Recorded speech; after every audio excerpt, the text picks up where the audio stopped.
ভালুক এবং একটি মৌমাছি। একদা এক সময় একটি ছোট্ট গ্রামে একটি ভালুক বসবাস করত। ভালুকটি মধু খেতে ভালোবাসত সবসময়। একদিন ভালুকটি দেখল তার আলমারিতে মধু নেই। মধু নেই, ভালুকটি বলল। তখন সে জঙ্গলে গেল মধুর খোঁজে এবং একটি গাছের ডালে দেখতে পেল মধুর চাক। সে বলল, মধু, এবং সেটি নিতে গেল।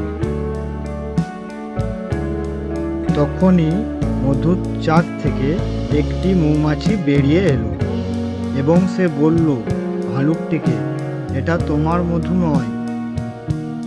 ভালুকটি গেল না এবং বলল, আমি বড় এবং শক্তিশালী, তাই এটা আমার দরকার। এই কথা বলে ভালুকটি মৌচাকটি নিতে গেল। তখন মৌমাছিটি ভালুকের ডান দিকে নাকে কামড় বসালো। আমার নাক, আমার নাক, আমি খুব রেগে গেছি, বলল ভালুকটি এবং চিৎকার করল। এরপর ভালুকটি একটি বড় লাঠি নিয়ে মৌমাছিটিকে তাড়া করতে গেল, কিন্তু মৌমাছিটি দ্রুত পালিয়ে গেল। ভালুকটি রেগে রেগে বলল, এদিকে এসো, পালাচ্ছ কোথায়? মৌমাছি ফিরে গেল মৌচাকে।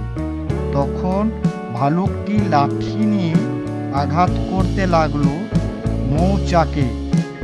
এরপরে মৌচাকটি দুভাগ হয়ে পড়ে গেল এবং চিৎকার শুনতে পেল, বি বি বি বি।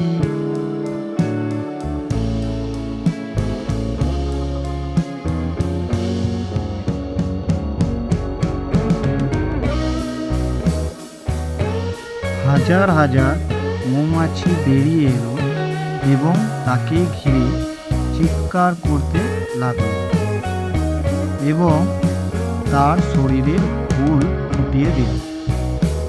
সে দৌড়ে তার বাড়ির দিকে ছুটল এবং সে কখনোই আর মৌচাক পারতে যায়নি।